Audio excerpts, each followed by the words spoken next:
ಆಯ್ತು ಸರ್, ಅಲ್ಲಿಗೆ ಆಯ್ತು, ಇನ್ನೇನು. ಹಾಂ, ಇಲ್ಲ ಮಾತಾಡೋದಿಲ್ಲ ಸರ್, ರಿಲೀಸ್ ಮಾಡೋಕ್ಕಷ್ಟೇ. ರಿಲೀಸ್ ಮಾಡೋಕ್ಕಷ್ಟೇ, ರಿಲೀಸ್ ಅಷ್ಟೇ. ಇಲ್ಲ ಎಲ್ಲ ಏನು ಮಾತಾಡಲ್ಲ.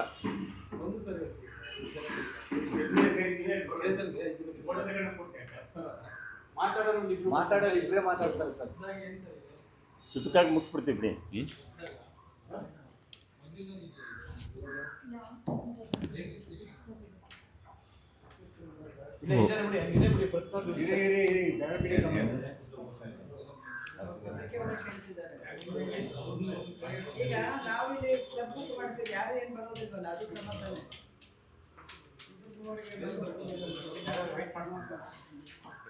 ಅರ್ಜೆಂಟ್ ಇಲ್ಲ, 5 ನಿಮಿಷ ಕಾಯೋಣ.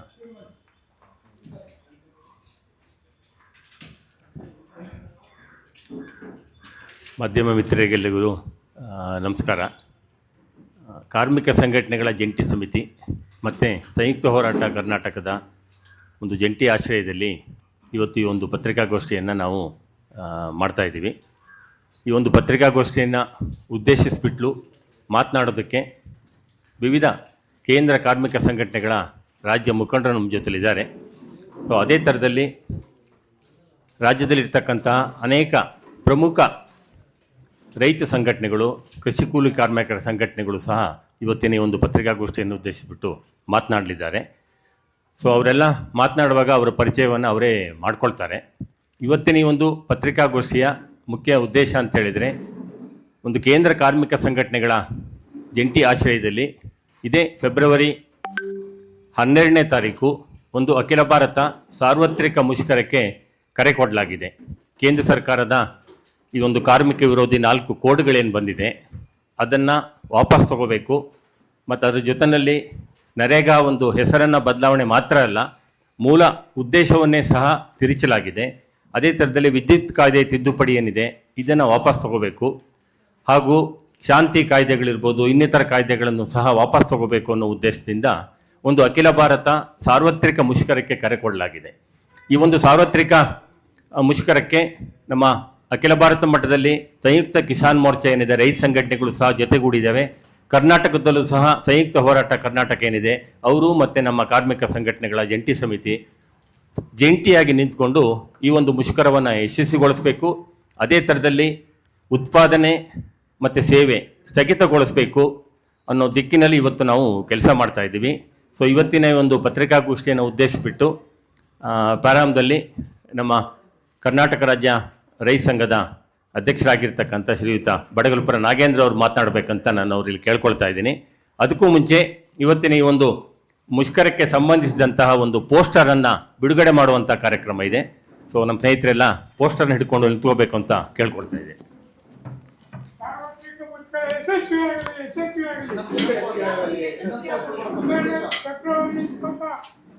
ಸಾರ್ವತ್ರಿಕ ಮುಷ್ಕರಕ್ಕೆ ಯಶಸ್ವಿಯಾಗಲಿ. ಜಂಟಿ ರೈತ ಕಾರ್ಮಿಕರ ಹೋರಾಟಕ್ಕೆ ಜಯವಾಗಲಿ. ಜಂಟಿ ರೈತ ಕಾರ್ಮಿಕ ಸಂಘಟನೆಗಳ ಹೋರಾಟಕ್ಕೆ ಜಯವಾಗಲಿ.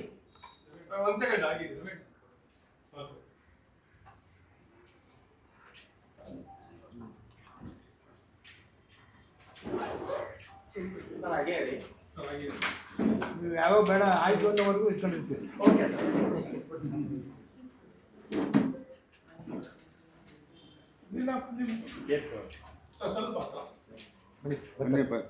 ಸ್ವಲ್ಪ ಬನ್ನಿ, ಹತ್ತಿರ ಬನ್ನಿ.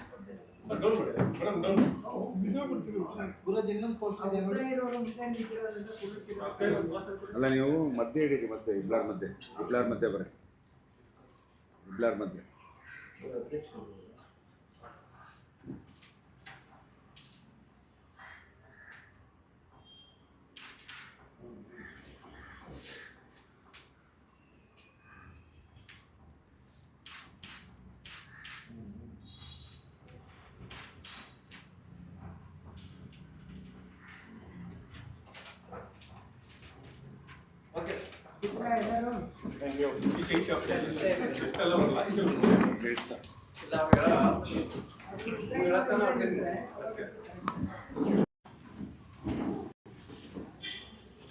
ಎಲ್ಲ ಮಾಧ್ಯಮದ ಸ್ನೇಹಿತರಿಗೆ ನಮಸ್ಕಾರಗಳು. ಈಗಾಗಲೇ ನಮ್ಮ ಭಟ್ರು ಹೇಳ್ದಂಗೆ JCTU ಅಂದರೆ ಕಾರ್ಮಿಕ ಸಂಘಟನೆಗಳು ಮತ್ತು ರೈತ ಸಂಘಟನೆಗಳು ಅಂದರೆ ಸಂಯುಕ್ತ ಹೋರಾಟ ಕರ್ನಾಟಕ ಮತ್ತು JCTU ಜಂಟಿಯಾಗಿ ಇವತ್ತು ಪತ್ರಿಕಾಗೋಷ್ಠಿಯನ್ನು ಕರೆದಿದ್ದೀವಿ.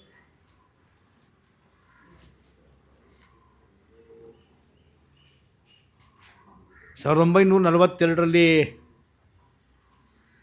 ಕ್ವಿಟ್ ಇಂಡಿಯಾ ಮೂವ್ಮೆಂಟ್ ನಡೀತು ಮತ್ತು ಅದಕ್ಕಿಂತನೂ ಕೂಡ ಗಟ್ಟಿಯಾಗಿ ಮತ್ತೊಂದು ಮೂಮೆಂಟ್ ನಡಿಬೇಕಾದಂಥ ಅನಿವಾರ್ಯ ಇವತ್ತು ಇಂಡಿಯಾ ದೇಶದಲ್ಲಿ ನಮ್ಮ ಮುಂದೆ ಬಂದಿದೆ.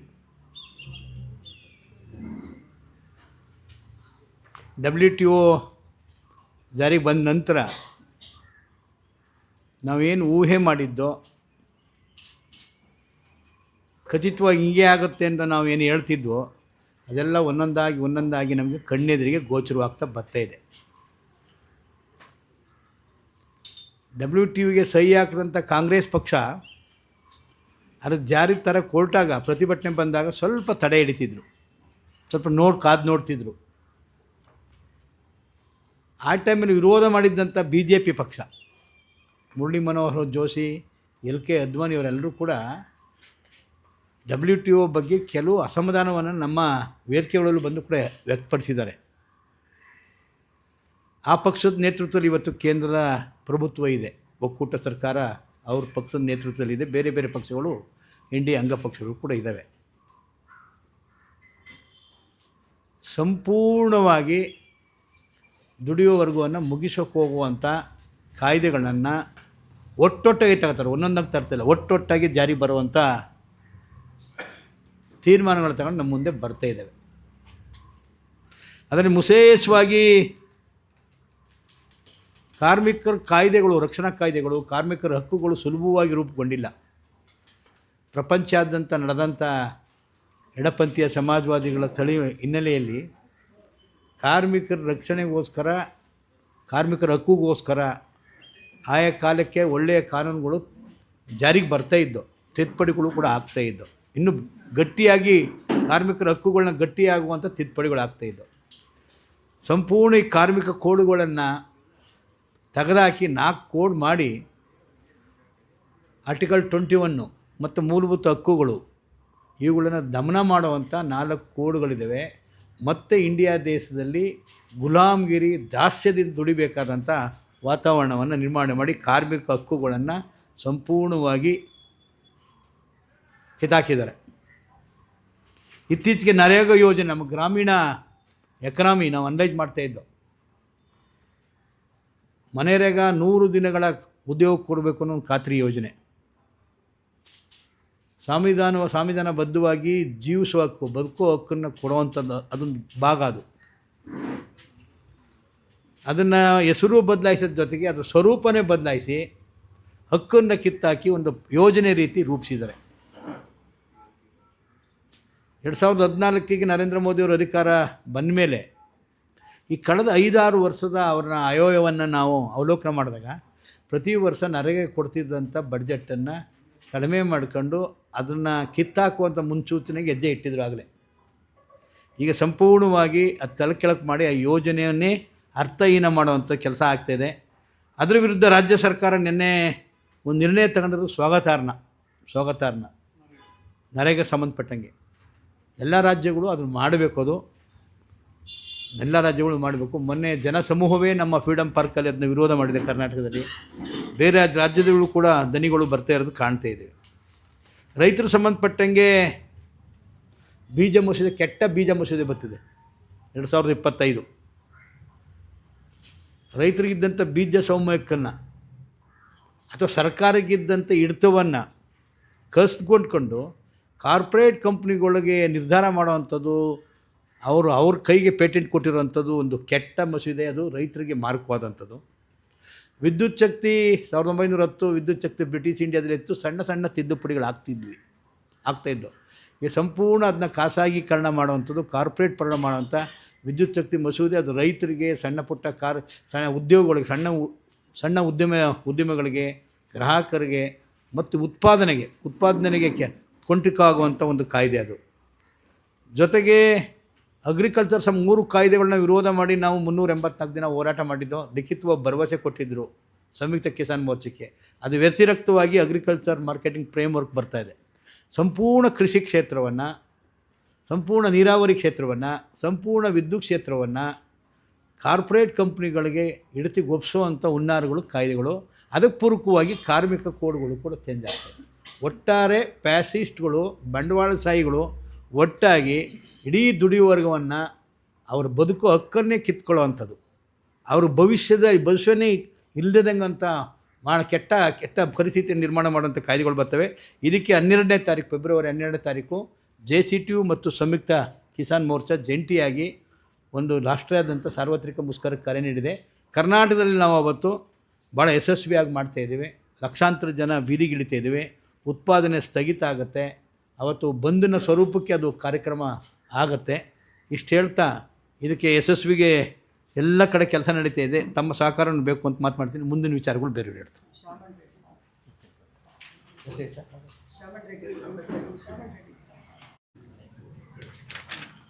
ಸ್ನೇಹಿತರೆ, ನಾನು HC ಶಾಮನ್ ರೆಡ್ಡಿ ಅಂತ INTUC ರಾಜ್ಯ ಅಧ್ಯಕ್ಷರು. ಫೆಬ್ರವರಿ 12ನೇ ತಾರೀಕು ಏನು ಜಂಟಿ ಹೋರಾಟ ಕಾರ್ಯಕ್ರಮವನ್ನು ಹಮ್ಮಿಕೊಂಡಿರೋದ್ರ ಬಗ್ಗೆ ಈಗಾಗಲೇ ನಮ್ಮ ಸ್ನೇಹಿತರು ಪ್ರಸ್ತುತಪಡಿಸಿದ್ದಾರೆ.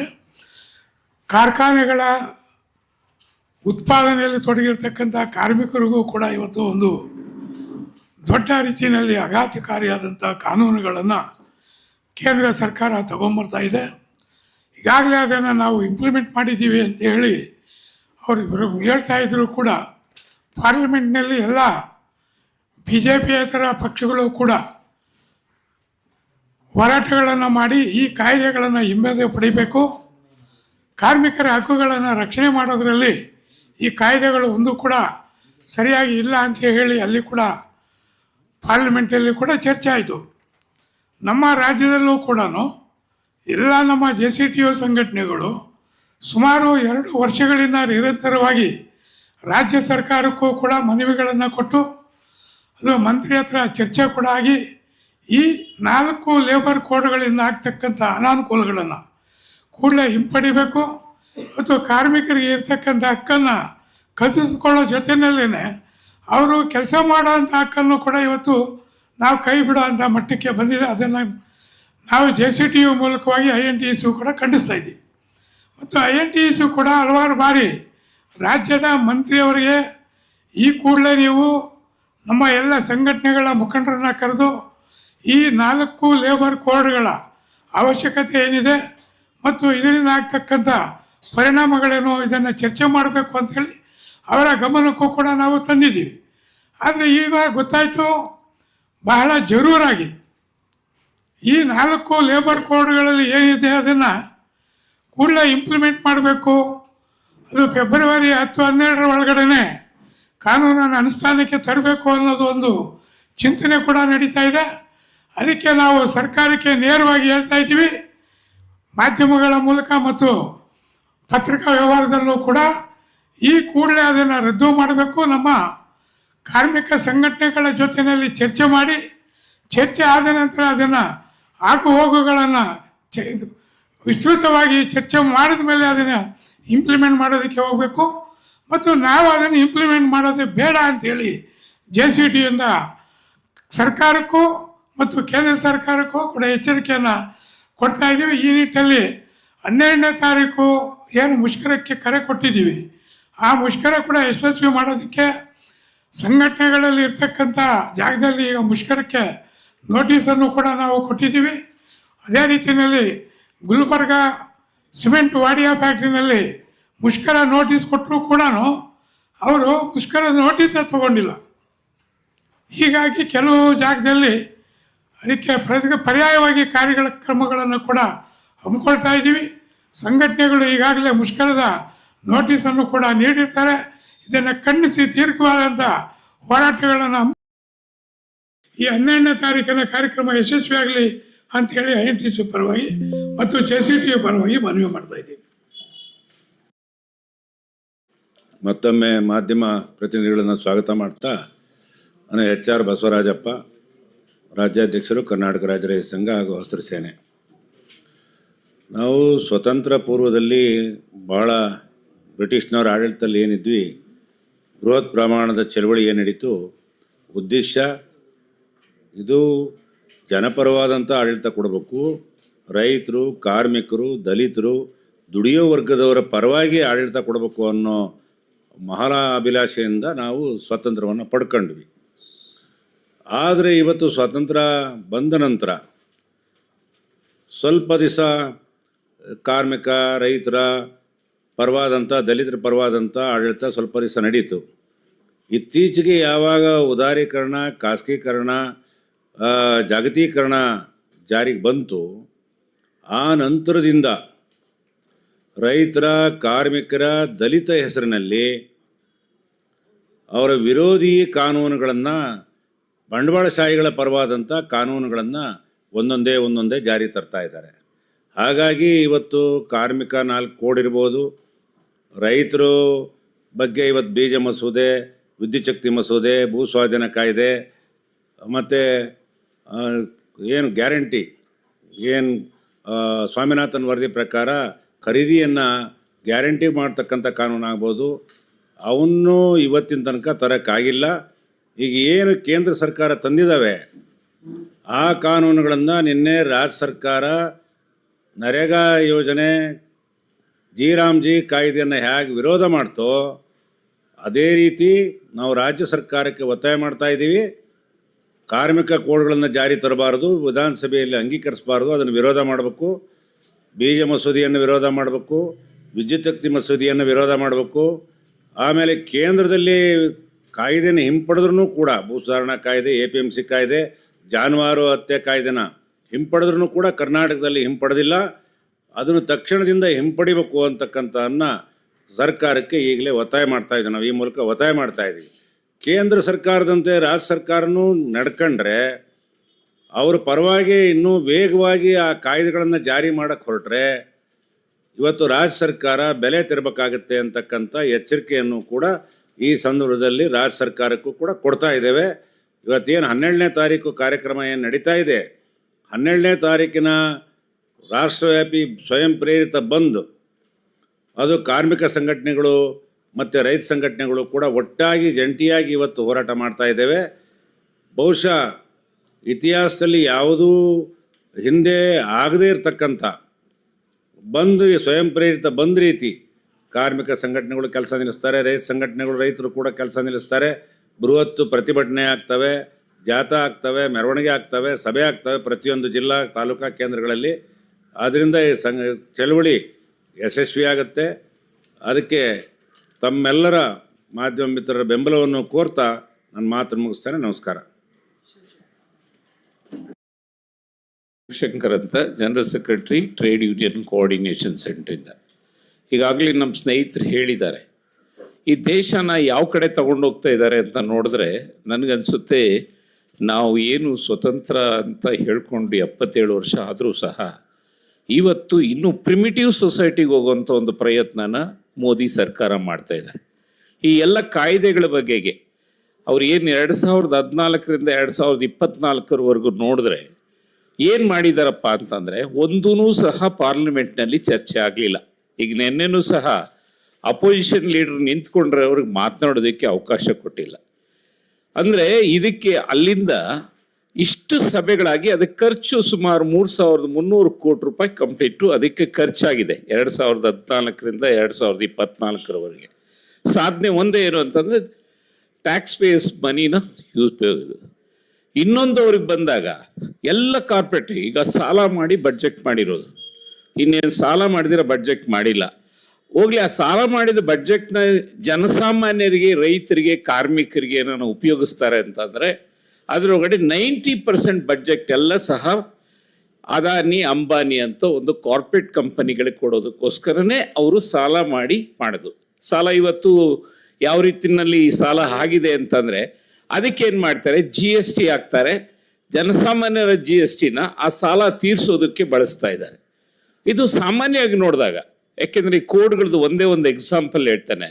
ಈ ದೇಶದಲ್ಲಿರ್ತಕ್ಕ ಅಸಂಘಟಿತ ಕಾರ್ಮಿಕರೇ ಜಾಸ್ತಿನೇ, ಅವರು 93% ಅಸಂಘಟಿತ ಕಾರ್ಮಿಕರಿದ್ದಾರೆ. ಈ ಕೃಷಿ ಕಾರ್ಮಿಕರು ಅದರೊಳಗಡೆ 23 ಕೋಟಿ ಕೃಷಿ ಕಾರ್ಮಿಕರಿದ್ದಾರೆ. ಆ 23 ಕೋಟಿ ಕೃಷಿ ಕಾರ್ಮಿಕರಿಗೆ ಇವತ್ತು ಏನಪ್ಪ ಸಾಧನೆ ಆಗಿದೆ ಅಂತಂದರೆ ಅವ್ರಿಗೆ ಈ ಯಾವುದೇ ಒಂದು ಸಾಮಾಜಿಕ ಭದ್ರತೆ ಇಲ್ಲದಂಥ ಒಂದು ವಾತಾವರಣದಲ್ಲಿ ಕೃಷಿ ಕಾರ್ಮಿಕರನ್ನ ಈ ಕೋಡ್ಗಳಲ್ಲಿ ಬಿಟ್ಟಿದ್ದಾರೆ. ಆ ಕೋಡ್ನಲ್ಲಿ ಅವ್ರಿಗೇನೂ ಸಿಗಲ್ಲ ಆ ಕೃಷಿ ಕಾರ್ಮಿಕರಿಗೆ. ಅಂದರೆ ಟೋಟಲ್ 23 ಕೋಟಿ ಏನು ಅಸಂಘಟಿತ ಕಾರ್ಮಿಕರಿದ್ದಾರೆ ಅವ್ರಿಗೇನೂ ಸಹ ಇವತ್ತು ವ್ಯವಸ್ಥೆ ಆಗಲಿಲ್ಲ. ಇದಕ್ಕೆ ಬದಲಾಗಿ ಏನಾಗಿದೆ ಅಂದರೆ ಕೋಡ್ಗಳ ಏನು ಹಿಂದೆ, ಯಾಕೆಂದರೆ ಒಂದೊಂದು ನಾವು ಕಾಯ್ದೆಗಳನ್ನ ಈಗ ಕಾರ್ಮಿಕ ಕಾಯ್ದೆಗಳನ್ನ ಅಚೀವ್ ಮಾಡಬೇಕಾದಾಗ ಹೋರಾಟಗಳ ಮುಖಾಂತರನೇ ಪ್ರತಿಯೊಂದು ಬಂದಿರೋದು. ಕನಿಷ್ಠ ವೇತನ ಕಾಯ್ದೆ ಇರ್ಬೋದು, ವರ್ಕ್ಮೆನ್ ಕಾಂಪಲ್ಸ್ ಎಲ್ಲವೂ ಸಹ ಹೋರಾಟದಿಂದ ಪಡ್ಕೊಂಡೋದು. ಅದನ್ನೆಲ್ಲವನ್ನೂ ಸಹ ಮರ್ಚ್ ಮಾಡಿ ಇವತ್ತು 4 ಕೋಡ್ಗಳೇನು ಮಾಡಿದ್ದಾರೆ, ಆ ಕೋಡ್ಗಳು ಕಿಂಚತ್ತೂ ಸಹ ಕಾರ್ಮಿಕರಿಗೆ ಅನುಕೂಲ ಆಗುವಂಥ ಒಂದು ಪರಿಸ್ಥಿತಿ ಇಲ್ಲದೆ ಬರೀ ಕಾರ್ಪೊರೇಟ್ ಕಂಪನಿಗಳಿಗೆ ಅನುಕೂಲ ಆಗುವಂಥ ಒಂದು ವ್ಯವಸ್ಥೆನ ಇವತ್ತು ಕೇಂದ್ರ ಸರ್ಕಾರ ಮಾಡ್ತಾ ಇದೆ. ಹೋಗಲಿ ರಾಜ್ಯ ಸರ್ಕಾರ ಏನೋ ಅದಕ್ಕೇನ ಬೇರೆ ಅವ್ರೇನ ಬಹಳ ಪ್ರೋಗ್ರೆಸಿವ್ ಅಂದರೆ ಖಂಡಿತವಾಗೂ ಇಲ್ಲ. ಸಿದ್ದರಾಮಯ್ಯನವ್ರ ಸರ್ಕಾರನೂ ಸಹ ಇವತ್ತು ಆ ಕೋಡ್ಗಳನ್ನ ಅನುಷ್ಠಾನ ಇರ್ಬೋದು, ಕನಿಷ್ಠ ವೇತನ ಪ್ರತಿಯೊಂದು ಸಹ ಕಾರ್ಮಿಕರಿಗೆ ಸಂಬಂಧಪಟ್ಟದ್ರ ಬಗೆಗೆ ಯಾವುದೂ ಸಹ ಕ್ರಿಯಾತ್ಮಕವಾಗಿ ಅವ್ರು ಏನೂ ಸಹ ಅನುಸರಿಸ್ತಾ ಇಲ್ಲ. ಒಂದು ಕಡೆ ಸಾಧನೆ ಏನಪ್ಪ ಸಾಧನೆ BJP ಸರ್ಕಾರ ಸಾಧನೆ ಅಂದರೆ ಇಡೀ ದೇಶದಲ್ಲಿ 720 ಒಳ್ಳೆ ವೆಲ್ ಇಕ್ವಿಪ್ಡ್ ಆಫೀಸ್ ಮಾಡ್ಕೊಂಡಿದ್ದಾರೆ. ಏನು ಅವರ ಆಫೀಸ್ಗಳು ಇಡೀ ದೇಶದೊಳಗಡೆ ಅವರು ಸ್ವಂತ ಏನು ಯಾವುದೇ ಅವ್ರ ಸರ್ಕಾರ ಹೋದ್ರೂ ಸಹ ಡಿಜಿಟಲ್ ಮೀಡಿಯಾ ಇರ್ತಕ್ಕ ಎಲ್ಲ ವ್ಯವಸ್ಥೆನೂ ಸಹ 700 ಕಾಂಗ್ರೆಸ್ ಸರ್ಕಾರದವ್ರು 4-5 ಆಫೀಸ್ಗಳು ಮಾಡ್ಕೊಳಕ್ಕೆ ಒದ್ದಾಡಿದ್ರು. ಇವ್ರು ಹಂಗಲ್ಲ, ಅವರು ಇಷ್ಟು ವ್ಯವಸ್ಥೆ ಮಾಡಿದ್ದಾರೆ.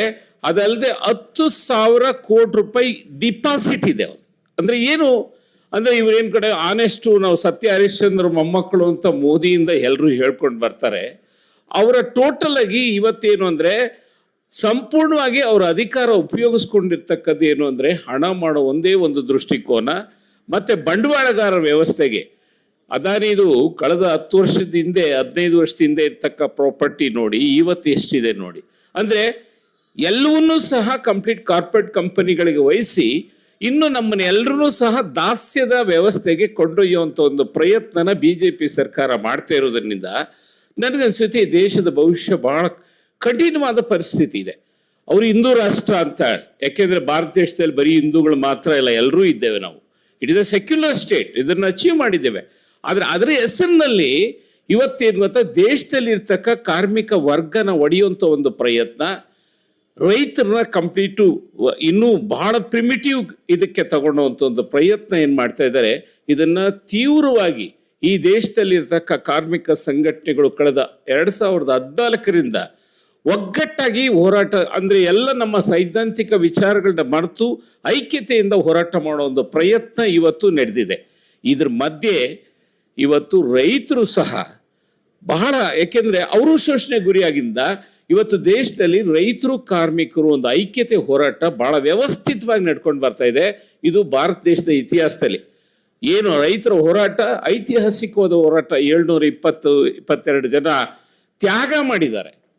ಏನು ದೆಹಲಿಯ ಬಾರ್ಡರ್ನಲ್ಲಿ ತ್ಯಾಗ ಮಾಡಿದ್ದಾರೆ. ನನಗನ್ಸುತ್ತೆ ಈ ಸ್ವತಂತ್ರ ಹೋರಾಟನೇ ಮತ್ತೊಮ್ಮೆ ನಡಿಬೇಕಂತ ಆರ್ಥಿಕ, ಯಾಕೆಂದರೆ ಅರ್ಥವ್ಯವಸ್ಥೆ ಸಂಪೂರ್ಣವಾಗಿ ಹೋಗಿದೆ ದೇಶದಲ್ಲಿ. ಅರ್ಥವ್ಯವಸ್ಥೆ ಕಾರ್ಮಿಕರಿಗೆ ಕಾಯಂ ಅನ್ನೋ ಒಂದು ವ್ಯವಸ್ಥೆನೇ ಇಲ್ಲ ಇವತ್ತು.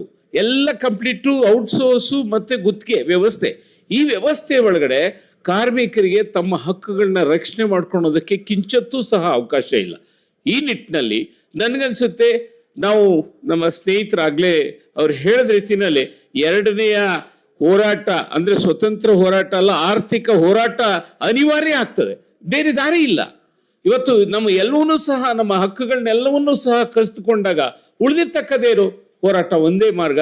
ಆ ನಿಟ್ಟಿನಲ್ಲಿ ಇವತ್ತು ರೈತರು ಮತ್ತು ಕಾರ್ಮಿಕರು ಒಗ್ಗಟ್ಟಾಗಿ ದೇಶದಾದ್ಯಂತ ಬರೋ 12ನೇ ತಾರೀಕು ಫೆಬ್ರವರಿ ಹೋರಾಟಕ್ಕೆ ಮುಂದಾಗಿದ್ದೇವೆ.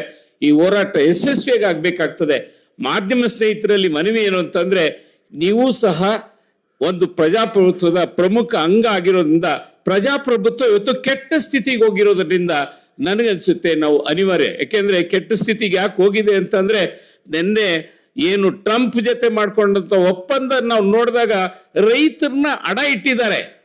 ರೈತರು ಇವತ್ತೇನು ಗೊತ್ತಾ, ಅಲ್ಲಿ 100% ಕಂಪ್ಲೀಟ್ ನೀವು ಇಂಪೋರ್ಟ್ ಮಾಡ್ಕೊಂಡಾಗ ನನಗನ್ಸುತ್ತೆ ನಮ್ಮ ರೈತರು ಕಷ್ಟಪಟ್ಟು ಬೆಳೆದಂಥ ಬೆಳೆಗಳಿಗೆ ಖಂಡಿತವಾಗೂ ಸಹ ಅದಕ್ಕೆ ನ್ಯಾಯ ಸಿಗಲ್ಲ. ಆದ್ರಿಂದ ಅನಿವಾರ್ಯ ಏನು ಅಂತಂದ್ರೆ ಈ ದೇಶದಲ್ಲಿ ಹೋರಾಟ ಒಂದೇ ಮಾರ್ಗ, ಅದು ಎರಡನೇ ಸ್ವತಂತ್ರ ಹೋರಾಟದ ಮಾರ್ಗ ಅನಿವಾರ್ಯ ಆಗ್ತದೆ. ಆ ನಿಟ್ಟಿನಲ್ಲಿ ರೈತರು ಕಾರ್ಮಿಕರು ಐಕ್ಯತೆಯಿಂದ ಬರೋ 12ನೇ ತಾರೀಕು ನಡೀತಕ್ಕ ಹೋರಾಟ ಸ್ವಯಂ ಪ್ರೇರಿತ ಹೋರಾಟ, ತಮ್ಮ ಹಕ್ಕುಗಳಿಗೋಸ್ಕರ ನಡೀತಕ್ಕ ಹೋರಾಟ ನಡೀತದೆ. ಈ ನಿಟ್ಟಿನಲ್ಲಿ ನಾವೆಲ್ಲರೂ ಸಹ ಒಂದಾಗಿದ್ದೇವೆ. ರೈತರು ಕಾರ್ಮಿಕರು ಒಂದಾದ್ರೆ, ಯಾಕೆಂದ್ರೆ ಈ ದೇಶದ ಉತ್ಪನ್ನಗಳ ಮಾತ್ರ ಅಲ್ಲ, ಈ ದೇಶದ ಸಂಪತ್ತನ್ನ ಕ್ರಿಯೇಟ್ ಮಾಡಿದವ್ರು ನಾವು. ಸಂಪತ್ತನ್ನ ಕ್ರಿಯೇಟ್ ಮಾಡಿದಂಥ ವರ್ಗನ ನೆಗ್ಲೆಕ್ಟ್ ಮಾಡಿದ್ರೆ ನಿಮಗೆ ಬುದ್ಧಿ ಕಲಿಸ್ತೀವಿ ಮೋದಿ ಅಂತ ಹೇಳೋವಂಥ ಒಂದು ಎಚ್ಚರಿಕೆನ 12ನೇ ತಾರೀಕು ದೇಶದಲ್ಲಿರ್ತಕ್ಕ ಎಲ್ಲ ರೈತ ಕಾರ್ಮಿಕ ವರ್ಗ ತಿಳಿಸ್ತದೆ ಅಂತ ಹೇಳಿ ಈ ಹೋರಾಟಕ್ಕೆ ತಮ್ಮ ಬೆಂಬಲವನ್ನು ಕೊಡಬೇಕು ಅಂತ ಹೇಳಿ ನಾನು ಮನವಿ ಮಾಡ್ತೇನೆ.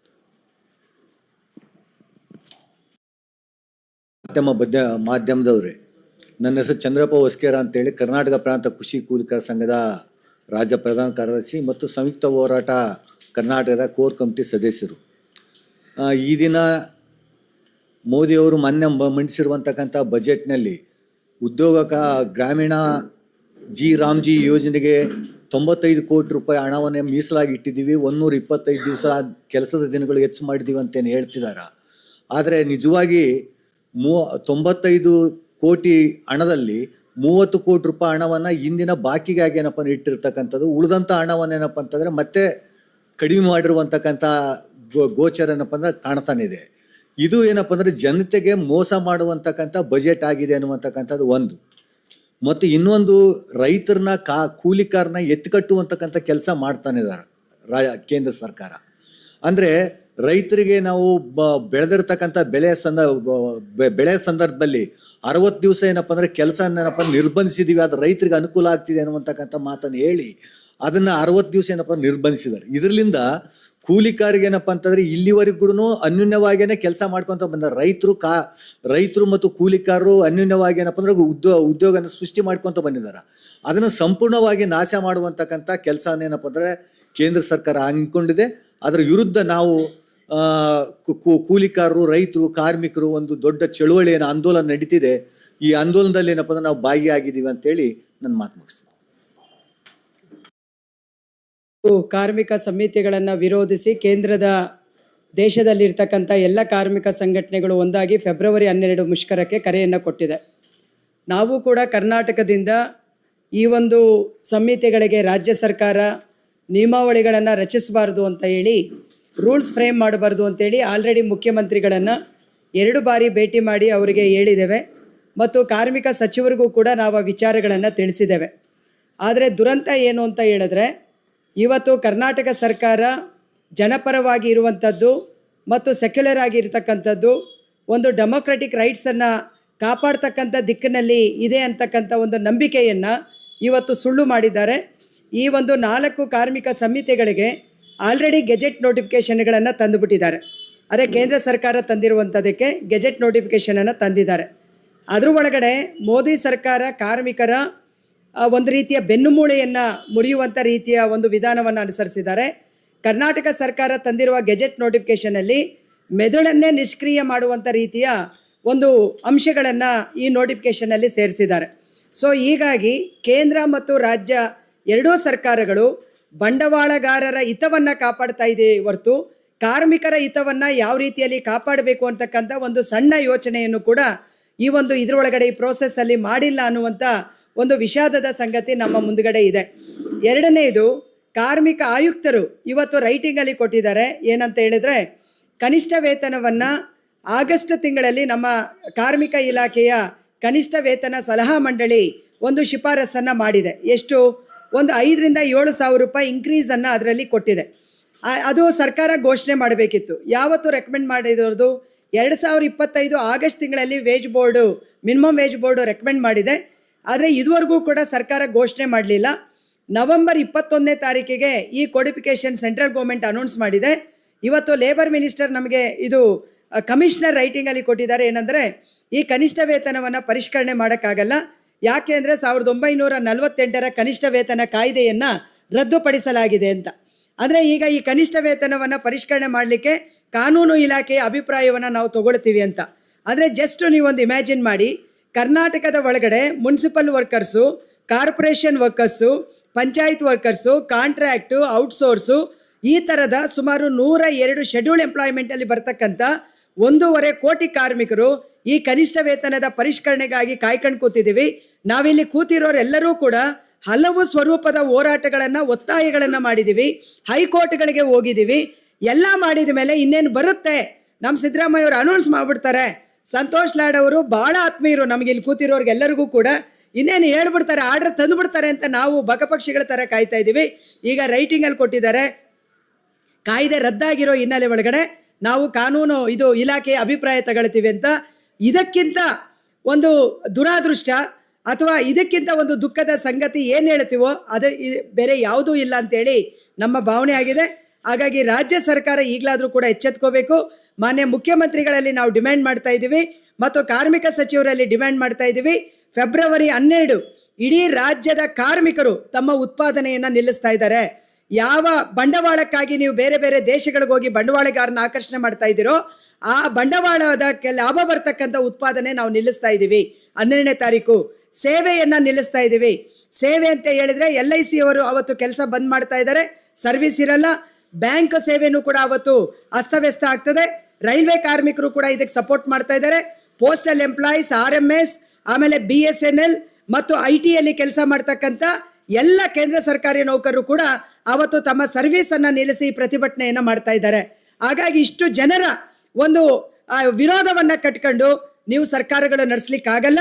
ಹಾಗಾಗಿ ರಾಜ್ಯ ಸರ್ಕಾರ ತನ್ನ ಮೊದಲು ನಾವೇನು ಅವರ ಬಗ್ಗೆ ಒಂದು ಗೌರವವನ್ನು ಇಟ್ಕೊಂಡಿದ್ದೀವೋ ಆ ಗೌರವವನ್ನು ಉಳಿಸ್ಕೊಳ್ಳುವಂಥ ಕೆಲಸವನ್ನು ರಾಜ್ಯ ಸರ್ಕಾರ ಮಾಡಬೇಕು.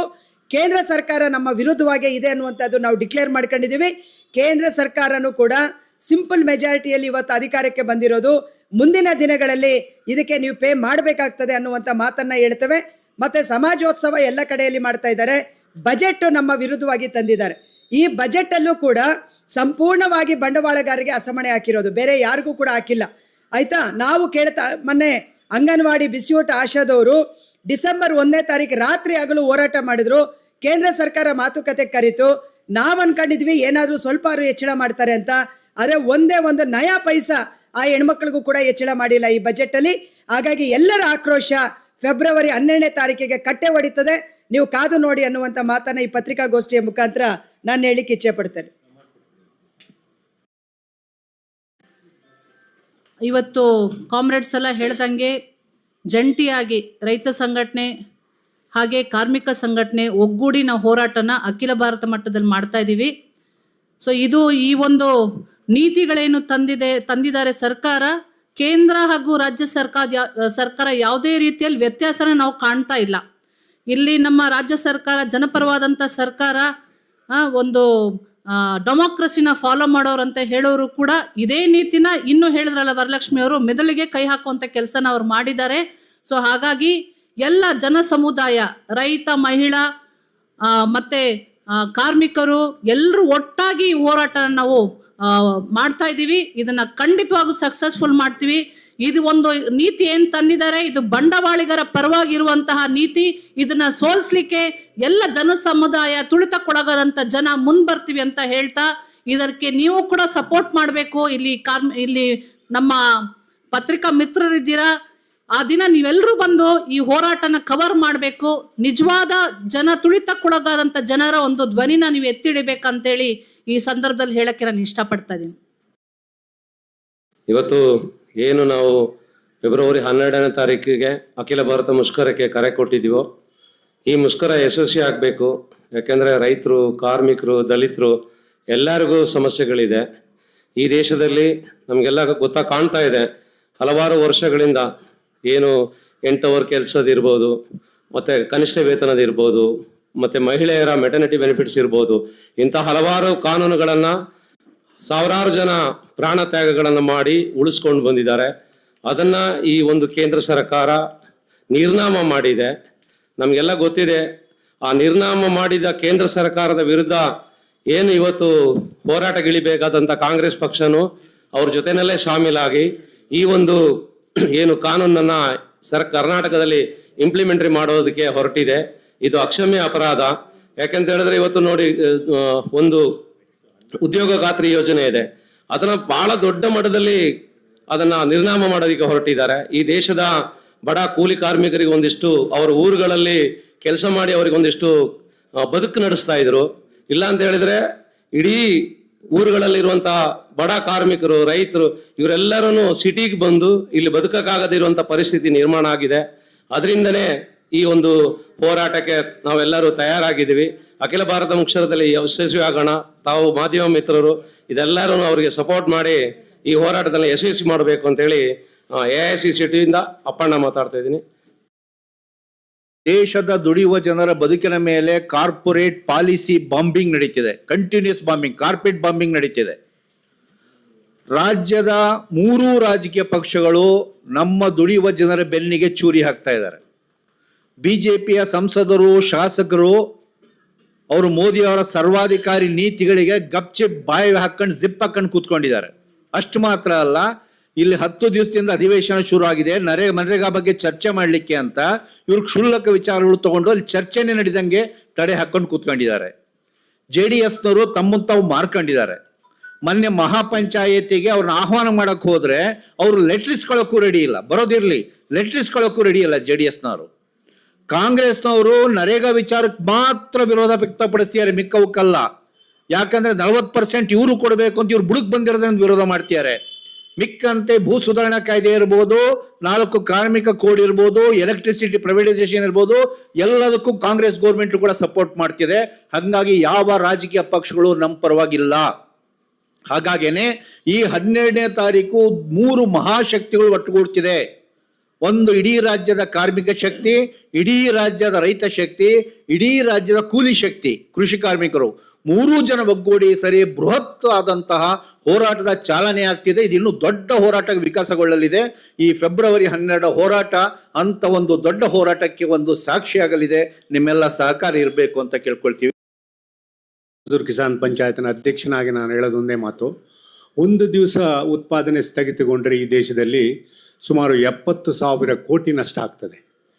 ಇದರ ಪರಿವೇನೇ ಇಲ್ಲ ಈ ಸರ್ಕಾರದ ಮಂತ್ರಿಗಳಿಗೆ, ಈ ಮುಖಂಡರುಗಳಿಗೆ.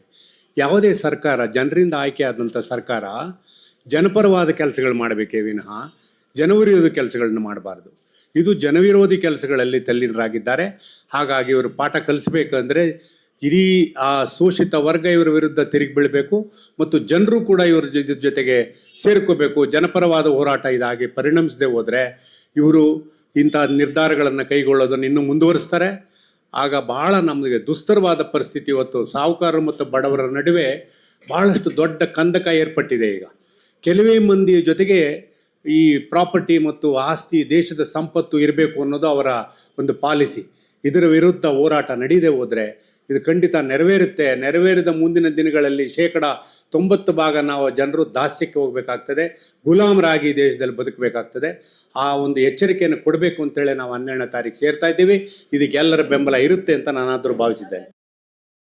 ಫಸ್ಟ್ ಆರಂಭದಲ್ಲಿ ಎಲ್ಲರ ಪರಿಚಯ ಆಗಬೇಕಾಗಿತ್ತು, ಅದನ್ನು ಈ ಕೊನೆಯಲ್ಲಿ ಮಾಡ್ತಾ ಇದ್ದೀವಿ. ಈ ಕೆಳಗೆ ಕುಳಿತಿರುವ ಇದರಿಂದ ನನ್ನಿಂದ ಪ್ರಾರಂಭ ಮಾಡ್ತೀನಿ. ನನ್ನ ಹೆಸರು ಟಿ ಯಶವಂತ, ರಾಜ್ಯ ಪ್ರಧಾನ ಕಾರ್ಯದರ್ಶಿ, ಕರ್ನಾಟಕ ಪ್ರಾಂತ ರೈತ ಸಂಘ. ನನ್ನ ಪಕ್ಕ ಇರೋರು ಕಾಳಪ್ಪ ಪರಿಚಯ